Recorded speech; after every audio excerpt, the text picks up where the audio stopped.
I want to talk about children, and I want to talk about what are they here. I mean, they're such good teachers. And one of the quotes that I heard from Jean Houston, who got to interview Albert Einstein when she was 9 years old, one of the children asked, how can we be as smart as you are? And he said, read more fantasies, read more children's books. And then another kid said, let your imagination become. Yeah. He was trying to get them to not face reality because he understood that he could not move forward with new ideas. And that was so difficult for him because he worked so hard to back up the reality that he was writing about. And when he would stumble across a new thought that the old reality wouldn't support, it tortured him. But eventually he had to give way to the new thought. How did he do that? What caused him to do that? Because he was a theorist more than he was a mathematician or a scientist. Because he was a spiritualist more than he was a religionist. Because he was an observer of life experience, and life experience kept showing him things that the things that he'd written down didn't support. So he would take theories and premises and laws of previous scientists, and he would put them to the test with the new life experiences that he was living. And at first it was satisfying to him to prove the rightness of what they thought, but eventually it became more satisfying for what they had thought before to give way to the new thought. And that's why he said that to the children, because it was easy for them to do it and hard for him to do it. Scientists want to hold you to what they've already called truth. Right. Facts, proof. So what is it that the kids are teaching us that we can most learn from them? I'm not bound by your stupid beliefs.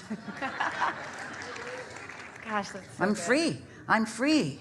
You're working really hard to put me in the same bondage that you're in, but so far I'm free because nothing about what you're saying rings true to me. When you say danger, danger, I say adventure, adventure. When you say watch out, I say run faster. When you say be careful, I say why slow down? When you say you don't understand, I say yeah, I do. Yeah, I do. When you say I'm smarter than you, I say in some things I'll accept that, but you're holding yourself back. And usually all of those words that we just spoke to you, that is their vocabulary, usually it comes out in one simple word. No! That can't be true. Because they do have an intolerance to that. You can feel it. It's palpable. They have an intolerance to that where it's so fascinating to me how they're so honest and so excited about the things that light them up, and they're so aware of things. They're just so aware. Well, your society is so enamored by reality, and the majority of them are trying to get everybody to agree with the reality the way they see it. It's fortunate that you are as diverse as you are because you disagree on the reality that you're seeing. So your variety is your greatest strength because there are not enough of you that believe any one thing that you can ever hold each other back with any conformity. That's so cool. That's so true. And our perception creates our reality. Your perception of reality continues it. Okay.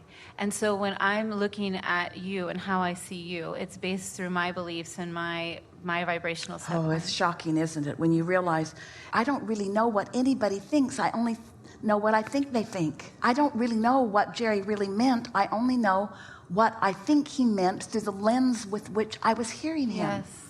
And we all have our lenses, so it's so unique to us, right? Yeah. What we're able to perceive. It's lovely. It's lovely. Because in every moment, you have the ability to experience the relativity, Einstein's chiming in, the relativity between your current perspective from your human brain and that of your inner being. That relativity is always there, and your emotions give you the indication of it. And so we have the power to choose. And so what's fascinating to me is that you have the power to choose, but you have to get out ahead of it, because you don't have the power to choose in a moment that you've let the momentum take you. That'd be like watching the skier coming down the slope and he's lost control and he's head over heels with his skis, and you yell, "Stop!" He doesn't have the power to stop. There's momentum going, and so he has the power to eventually stop. But if you get out ahead of it, you have much more control of your skis. Is there an awareness, though? So there's a story that was told to me about there's two tables, and on one table there's this beautiful pink fluffy bunny, or bunny with the pink bow tie, I think they said, and it's adorable. It's the cutest bunny you've ever seen. And on the other table is a pile of guts. Which table are you entrained? Which table will you automatically? A pile of what? Guts. Gross guts. It's this weirdness that we have or the car accident. When you drive by, you know that it's a car accident. Why do you want to stare at it? So it's this focus that we allow ourselves to look at things that don't. Well, feel let's good. not be hard on anyone in this sense, because now reality, however you're tuned, is where you're at. And so we cannot say you can't be where you are. We have to say where you are is where you are. But when we say where you are is where you are, and where your inner being is where your inner being is, and you have the ability to discern the difference, now you have the power to choose in time. It's such a simple preliminary choice. I care about how I feel. But you gotta let go of a whole bunch of beliefs that other people have believed that you've picked up, which go something like, it's selfish to please yourself and you shouldn't be selfish. It takes some remembering and reorienting yourself. It takes some getting hold of something that you feel resonance with, and then, as Einstein did, incessantly putting it to the test. Yeah, because that's something that came over me so strongly. We forget because it feels so good to remember. The remembrance, it feels so good to remember. It feels like there's this interwoven fabric of markers or touchstones that come up and help us remember who we really are. Well, we think that is an after-the-fact way of describing something, and nothing wrong with it. But we don't think that you're deliberately forgetting for the deliciousness of remembering. We think you're forgetting because you're focused upon crap. Okay. Well, I don't. That's a silly reason to forget. We think that you're forgetting because you're willing to not feel good. We think you're forgetting what you really know because you're letting somebody else that's so sure they're right be what you calibrate to. Think about the emotion that is at the root of the concept of sacrifice. Sacrifice, how does sacrifice feel? It feels empty and awful. It feels lost. Sacrifice. What are you in the act of doing? You're in the act of disallowing the wholeness of who you are while you pinch yourself off for some notion that the little ones will say can't be right. But over time, you grow numb to it. It can't be right. It can't be right. It can't be right. It can't be right, you say, until you witness it, and you witness it, and you witness it, and then you say, well, maybe it is right, because it seems to be a fact, and it seems to be true. Then you got to take the next step. You've got to step into the place, and of course you have. You've got to step into that place where everything is true. The only question is, do I want it? Do I want some of it? Because everything that anybody focuses upon, the law of attraction will support it. The law of attraction will support it, but your inner being will not. That's a distinction worth making. The law of attraction will give you more of what you're focused upon, but your inner being will not. The law of attraction is a responder to vibrations. Your inner being is a focuser into vibration. The law of attraction does not tell you how to calibrate. Your inner being doesn't tell you how to calibrate either, but your inner being certainly calibrates to wholeness and joy and love and well-being. It's so good to know that. It's so good to know that. So when we come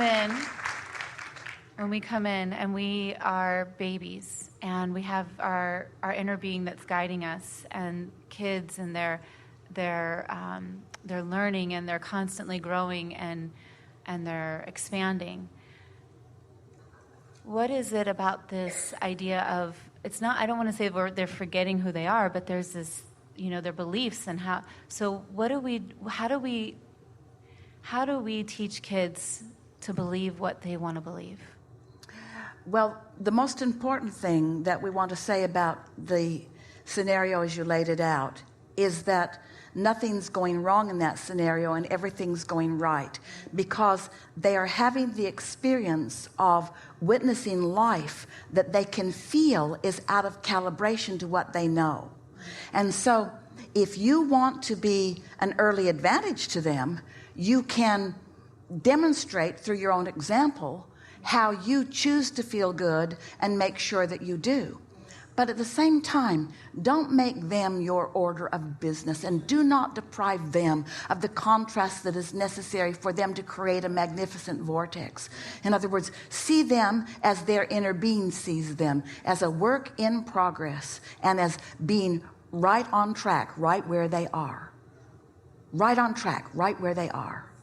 Feel that about everyone. Right on track, right where you are. Right on track, right where you are. And my love for you could not be greater, because how I feel about you is how my inner being feels about you. And my inner being knows how to feel about you. My inner being's had that going on a long time. There's a lot of momentum there. We've enjoyed this day more than words can say.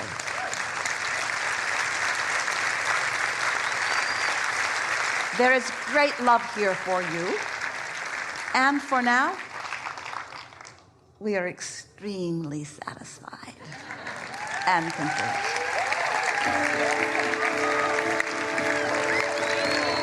I love you guys. Wow. So good. So good.